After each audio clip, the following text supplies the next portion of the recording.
미국에서 노예를 팔고 사던 시절 어느 집에 주인의 신임을 받는 조라는 노예가 있었습니다. 어느 날 주인은 몇 명의 노예를 더 살려고 조와 함께 노예 시장을 찾아갔습니다. 그때 조는 유난히 늙고 힘없어 보이는 노예를 보더니 주인한테 그를 사자고 부탁을 합니다. 그러자 주인은 저 노예는 너무 늙어서 쓸모가 없을 것 같다, 오히려 내게 짐만 될 것 같다 하면서 거절했지만 사랑하고 신뢰하는 조의 간절한 청원 때문에 할 수 없이 그 늙은 노예를 샀습니다. 집에 돌아온 조는 그 늙은 노예에게 온갖 정성을 다해서 유별나게 보살펴 줬습니다. 그런 조를 이상하게 여긴 주인이 그를 조용히 불러서 묻습니다. 혹시 그분이 너의 아버지가 아니냐? 아닙니다. 그는 제가 평생 잊을 수 없는 원수입니다. 제가 어렸을 때 그가 나를 유괴해 노예시장에 팔았습니다. 근데 오늘 노예시장에서 뜻밖의 그를 보는 순간 너는 악을 악으로 갚지 말고 도리어 복을 빌라는 주님의 음성을 들었습니다. 저는 지금 그리스도인입니다. 그리스도인이라는 제 신분 때문에 그 원수를 사랑하고 돌보는 것입니다. 오늘 이 아침에 우리가 읽은 이 본문 말씀은 우리가 일반적으로 사람 사이의 이해관계에서 생기는 일들에 관해서 이야기를 하려고 하는 것이 아니라 기독교인이기 때문에 억울하게 당하는 일들에 관해서 지금 이야기를 합니다. 옳은 일을 하고 옳은 말을 하고도 당해야 되는 그런 일들이 있습니다. 일반 세상 사람들처럼 이에는 이 눈에는 눈, 그렇게 우리가 살 수 없기 때문에 때로는 악한 사람들의 밥이 되기도 합니다. 좋은 일, 옳은 일을 하고도 오히려 비웃음을 당하거나 업신여김을 당하고 바보 취급을 받습니다. 이렇게 억울한 심정, 억울한 일, 억울한 인생, 억울한 그 한이 계속 반복되면 자연스럽게 우리 마음속에서 복수심이 불타오릅니다. 근데 성경은 이렇게 말합니다. 그만큼 여러분은 그리스도에 동참하는 것이니, 그리스도의 고난에 동참하는 것이니 기뻐하십시오. 그러면 그의 영광이 나타날 때 여러분은 또한 기뻐 뛰며 즐거워하게 될 것입니다. 여러분이 그리스도의 이름으로 모욕을 당하면 복이 있습니다. 영광의 영, 곧 하나님의 영이 여러분의 위에 머물러 계시기 때문입니다. 여러분 가운데 아무도 살인자나 도둑이나 악을 행하는 자나 남의 일을 간섭하는 자로서 고난을 당하는 일이 없도록 하십시오. 그러나 그리스도인으로서 고난을 당하면 부끄러워하지 말고 도리어 그 이름으로 하나님께 영광을 돌리십시오. 하나님의 집에서부터 심판을 시작할 때가 되었기 때문입니다. 심판이 우리에게서 먼저 시작되면 하나님의 복음에 순종하지 않는 자들의 마지막이 어떠하겠습니까? 의인도 겨우 구원을 받으면 경건하지 않은 자와 죄인은 어떻게 되겠습니까? 그러므로 하나님의 뜻을 따라 고난을 받는 사람은 선한 일을 하면서 자기의 영혼을 신실하신 조물주께 맡기십시오. 내가 잘못해서 생기는 일이라면 깨끗이 인정하고 회개하고 사과하라는 것입니다. 내가 잘못해서 생긴 문제를 기독교인이기 때문에 내가 당하는 일이라고 그렇게 변명해서는 안 됩니다. 그러나 내가 기독교인으로서 기독교인이기에 기독교인답게 살기 때문에 당하는 일이라면 첫째로 부끄러워하지 말 것이며, 둘째로 하나님께 맡기고 스스로 원수를 갚거나 복수를 하려고 나서지 말고 오히려 용서하고 선으로 악을 이기라고 하는 그런 말씀입니다. 왜 그래야 됩니까? 우리 기독교인들은 이기는 방법도 이기는 목적도 다르기 때문입니다. 우리 기독교인들은 하나님께 맡겨 드림으로 이기기 때문입니다. 그래서 오늘 사도 바울은 본문 20절, 21절에서 네 원수가 줄이거든 먹이고 목마르거든 마시게 하라. 그리함으로 네가 숯불을 그 머리에 쌓아 놓으리라. 악에게 지지 말고 선으로 악을 이기라고 우리에게 권면을 하고 있습니다. 오늘 이 아침에 주시는 이 말씀을 통해서 하나님의 세미한 음성을 듣고 함께 은혜를 나누는 시간이 되시기를 간절히 바랍니다. 첫 번째로 우리가 친히 원수를 갚지 말아야 됩니다. 오늘 19절의 말씀입니다. 내 사랑하는 자들아, 너희가 친히 원수를 갚지 말고 하나님의 진노하심에 맡기라. 기록되었을 때 원수 갚는 것이 내게 있으니 내가 갚으리라고 주께서 말씀하시느니라. 이 톨스토이의 작품 가운데 재난의 원인이라는 제목의 글이 있습니다. 담장을 사이에 두고서 서로 사이좋게 살던 두 집 사이에 일어났던 일을 다룹니다. 하루는 이쪽 집 암탉 한 마리가 담장을 뛰어넘어서 저쪽 집으로 건너갔습니다. 근데 잠시 뒤에 꼬끼오꼬꼬 하면서 돌아오는데 영락없이 알을 낳고 난 뒤에 그런 모습입니다. 그래서 이쪽 집 아이가 저쪽 집 아이에게 달걀을 좀 찾아달라고 부탁을 합니다. 그러자 저쪽 집 아이가 이리저리 쳐다보더니 없다고 이야기를 합니다. 결국에 두 아이는 서로 간에 있다거니 없다거니 옥신각신하다가 주먹질까지 하면서 싸움을 합니다.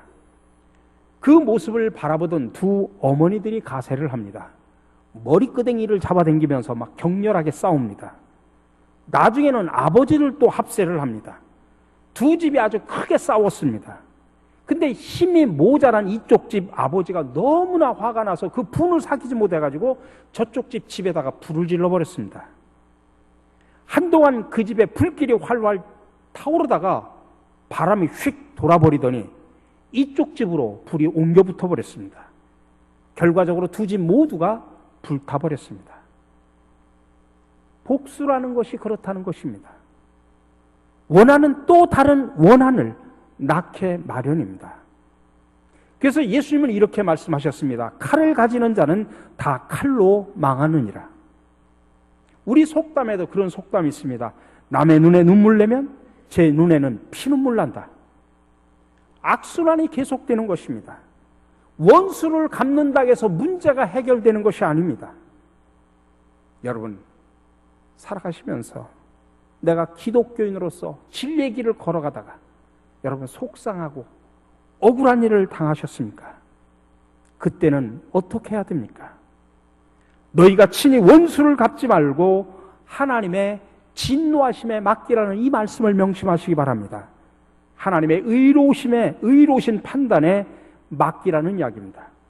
그 이유는 사도 바울은 신명기 32장의 말씀을 인용해서 이야기합니다. 원수 갚는 것이 내게 있으니 내가 갚으리라. 저와 여러분들은 원수를 친히 갚을 자격이 없는 사람들입니다. 그것은 전적으로 공의로우신 하나님의 권한에 속한 일입니다. 다윗이 자기 아들 압살롬의 난을 피해서 도주할 때 일어났던 일입니다. 그때 시므이라고 하는 사울집 족속이 돌을 던지면서 다윗을 저주합니다. 그러자 다윗의 신하 가운데 한 사람이 그것을 보고서 당장 그에게 쫓아 올라가서 목을 베어올까요? 그러자 다윗은 허락하지 않습니다. 다윗은 전적으로 의로우신 하나님의 판단에 맡겼습니다. 하나님은 시므이에 대해서 오래 참으셨습니다. 근데 시므이가 솔로몬 왕 때에도 회개하지 않자 하나님은 시므이를 심판하십니다. 그럼 왜 하나님께서 그때 당시 바로 시므이를 심판하지 않으셨을까요?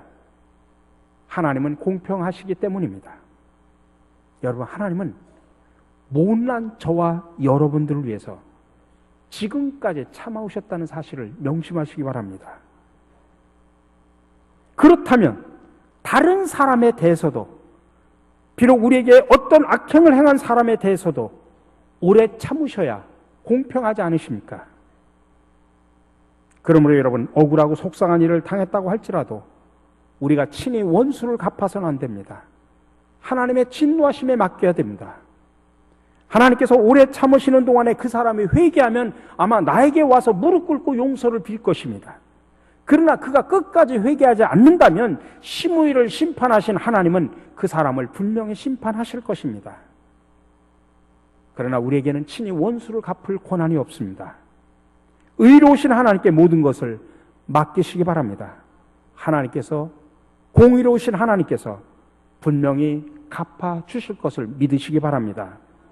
두 번째로, 그래서 우리는 원수를 사랑해야 됩니다.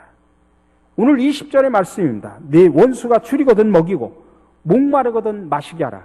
그리함으로 네가 숯불을 그 머리에 쌓아 놓으리라. 그렇다면 막 우리는 한 맺힌 게 있지 않습니까? 그것을 풀어내기 위해서 우리는 어떻게 해야 됩니까? 나도 억울한데.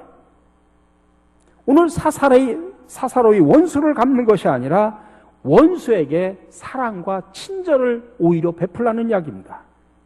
예를 들어서 원수가 줄이고 있습니다. 목말라 하고 있습니다. 오 하나님 감사합니다. 이제야 저 원수를 갚는군요. 그렇게 생각하지 말라는 이야기입니다. 오히려 내 원수가 줄일 때 먹을 것을 주고 목마를 때 마실 것을 갖다 주라는 이야기입니다. 그리할 때 결과가 어떻게 나타나느냐? 오늘 사도 바울은 잠언의 25장에 나타난 말씀을 인용하면서 이야기를 합니다. 내 원수가 줄이거든 먹이고 목마르거든 마시우라. 그리함으로 네가 숯불을 그 머리에 쌓아 놓으리라. 옛날 유대인들은 빵을 굽는 화덕의 불을 완전히 꺼버리지 않고 다음날 요리를 위해서 항상 약한 불씨를 남겨두었습니다. 그래서 아침이 되면 그 잿더미 속에 남아있는 그 작은 불씨를 이용해서 다시 불을 펴가지고 빵을 굽습니다. 이와 관련된 말씀이 호세아서에 나옵니다. 호세아 7장에 보면 그들이 가까이 올 때 그들의 마음은 간교하여 화덕 같으니 그들의 분노는 밤새도록 자고 아침에 피우는 불꽃 같도다. 하지만 이 화덕 관리를 잘 못해가지고 불씨를 아예 꺼트려 버릴 수도 있지 않습니까? 이럴 경우엔 머리에다가 화로를 이우고 이웃집을 찾아다니면서 숯불 좀 빌려달라고 구하러 다닙니다. 아마 여러분들이 옛날에 연탄을 피던 때를 상상하시면 될 것 같습니다.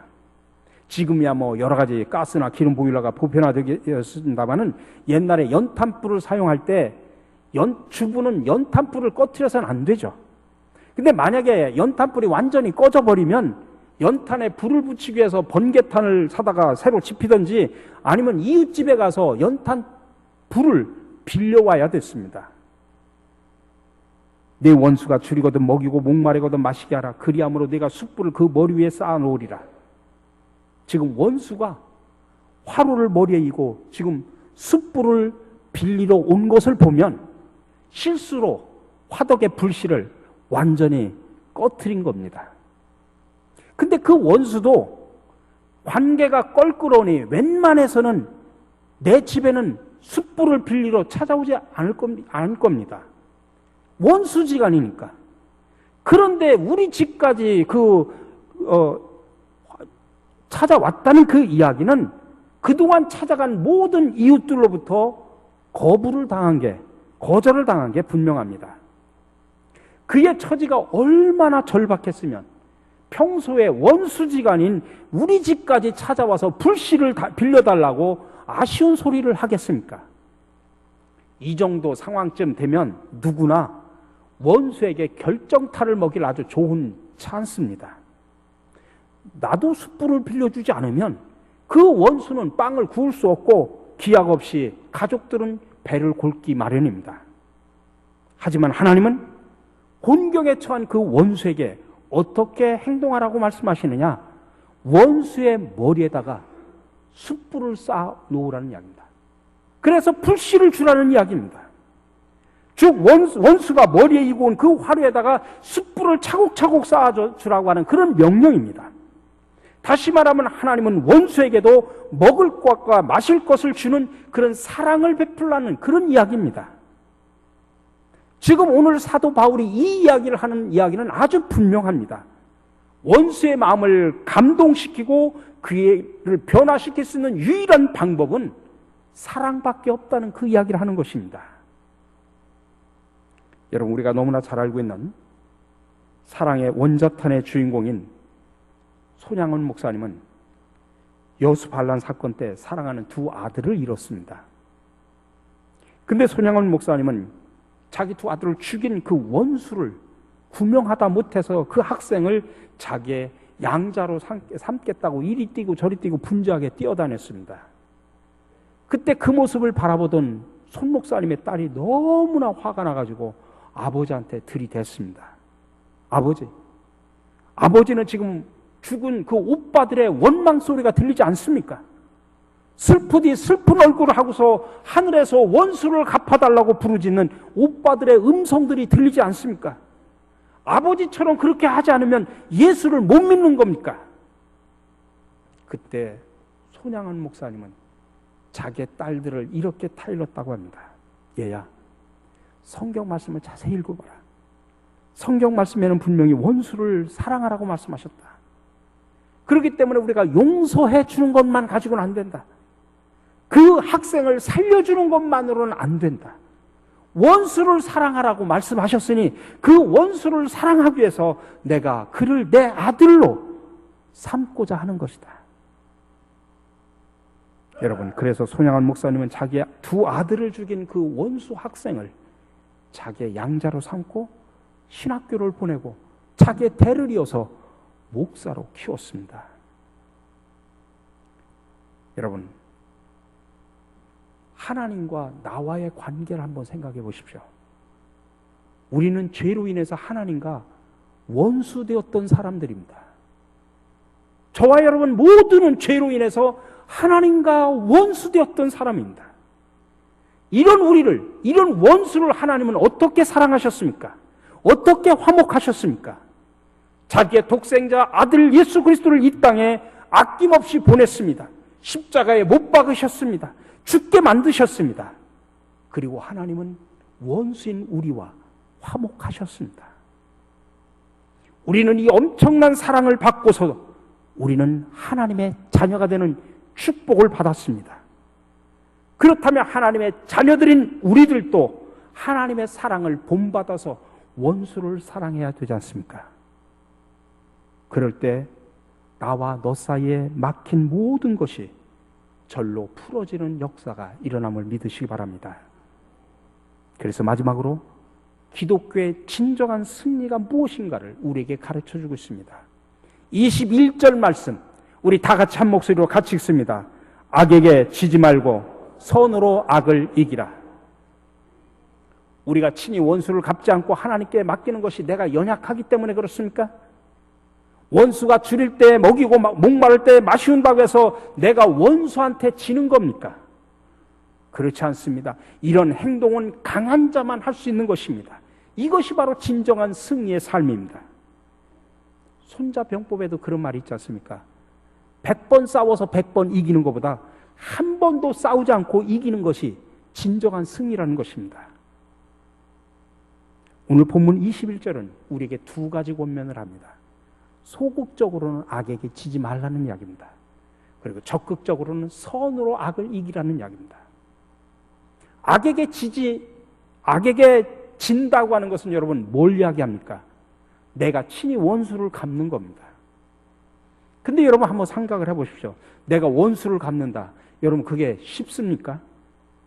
내가 먼저 원수를 갚으려면 먼저 내 마음이 강팍해져야 됩니다. 내 마음이 막 모질어야 됩니다. 마음이 유순해가지고는 복수할 수가 없습니다. 내 눈에는 막 살기가 등등해야 됩니다. 말도 거칠어야 됩니다. 행동도 공격적이어야 됩니다. 그리고 신경도 날카로워져서 밤에는 제대로 잠도 잘 수가 없습니다. 정말 화가, 분노가 끌어올라서 복수의 칼을 갈아야 되기 때문입니다. 얼마나 힘들고 괴로운 일입니까? 여러분, 이게 바로 악에게 지는 일입니다. 그러나 사탄 마귀는 좋아 기뻐 날뜁니다. 그러니 하나님의 자녀로서는 결코 해서는 안 될 일입니다. 그러니 우리가 명심해야 될 것은 악을 악으로 결코 다스릴 수 없다는 사실을 기억하시기 바랍니다. 어느 마을에 고리 대금업을 하는 전당포 노파가 있었습니다. 그는 아주 못된 방법으로 돈을 많이 긁어 모았습니다. 근데 뭐 동네에 좋은 일이 있어도 돈 한 푼 하나 쓰질 않습니다. 그 모습을 유심히 바라보던 한 청년이 이런 생각을 했습니다. 저 쓰레기 같은 인간은 죽여야 돼. 내가 그의 돈을 빼앗아 가지고 내가 좋은 일에다 써야 되겠다. 그것을 계속 마음속으로 되새기고 합리화시키면서 결국에 노파를 죽였습니다. 그리고 노파의 그 많은 돈을 빼앗았습니다. 그리고 그 돈을 가지고 좋은 일에다 썼습니다. 근데 그럼에도 불구하고 그 청년의 마음속에는 기쁨과 평안이 없습니다. 아무리 자기를 합리화시키려고 해도 또 스스로 변명을 하려고 해도 마음에 와 닿질 않습니다. 결국 그는 노파를 죽였다고 하는 그 양심의 가책 때문에 일평생 동안 그는 괴로워하면서 삽니다. 우리가 잘 알고 있는 도스토옙스키의 죄와 벌이라는 책에 나오는 이야기입니다. 그렇습니다. 악은 어떠한 경우에도 정당화될 수 없습니다. 악은 더 큰 악을 낳을 수밖에 없습니다. 그렇다면 어떻게 하면 우리가 악을 다스릴 수 있느냐? 방법은 한 가지밖에 없다는 이야기입니다. 선으로 악을 이기는 방법입니다. 그래서 원수가 줄일 때 먹이고 목마를 때 마시게 하는 것입니다. 아니, 이것이 바로 예수 그리스도께서 친히 우리에게 모범을 보여주신 것입니다. 십자가에서 자기를 때리고 침뱉고 못 박는 자들을 위해서 예수님은 기도하십니다. 아버지여, 저들의 죄를 사하여 주옵소서. 자기 하는 것을 알지 못하나이다. 예수님은 선으로 악을 이기셨습니다. 사랑으로 그들을 품으셨습니다. 그러므로 예수 그리스도의 제자들인 저와 여러분들도 예수님의 모습을 본받아서 선으로 악을 이겨야 됩니다. 사랑으로 승리해야 됩니다. 이것이 바로 기독교인들의 참된 승리입니다. 우리 사랑하는 성도 여러분, 살아가면서 주의 일을 열심히 하면서 말씀대로 살면서 그러다가 속상하고 어려운 일들 당하셨습니까? 여러분, 십자가에 달리신 예수 그리스도를 바라보시기 바랍니다. 이 세상에 누구보다도 예수님보다도 더 억울한 사람이 있습니까? 예수님보다도 더 속상한 일을 당한 사람이 있습니까? 예수님은 하나님의 아들이십니다. 죄가 없으신 분입니다. 그런데 순전히 우리를 위해서 대신 고통을 당하셨고 십자가에 못 박혀 죽으셨습니다. 그러므로 여러분, 억울한 일을 당할 때마다 십자가에 달리신 예수 그리스도를 바라보시기 바랍니다. 그럴 때 우리도 예수님처럼 선으로 악을 이길 수 있습니다. 우리도 사랑으로 승리할 수가 있습니다. 여러분, 이제 세상에 흩어져 살아가면서 주님의 말씀대로 부여잡고 살다가 억울한 일, 정말 답답한 일을 만나도 여러분, 선으로 사랑으로 진정한 승리를 하며 살아가는 저와 여러분들의 삶이 되시기를 주님의 이름으로 간절히 축원합니다. 사랑의 주님, 솔직히 저희는 원수를 사랑할 수가 없습니다. 아니, 용서하기도 힘듭니다. 그래서 보복해야 속이 시원할 것 같습니다. 하오나 주여, 이 시간 성령으로 함께 하셔 우리의 마음을 다스려 주옵소서. 그리하여 힘들지만 주님의 십자가를 바라볼 수 있는 성숙한 신앙을 갖게 하여 주시옵소서. 주님의 원수였던 우리를 용서하시고 사랑하셔서 십자가를 지신 주님을 바라보게 하옵소서. 그리하여 이제부터는 악을 악으로 갚지 않게 하시고 선으로 악을 이기는 진정한 승리자들이 되게 하여 주시옵소서. 선으로 악을 이긴 모델을 보여주신 예수 그리스도의 이름으로 기도드립니다. 아멘.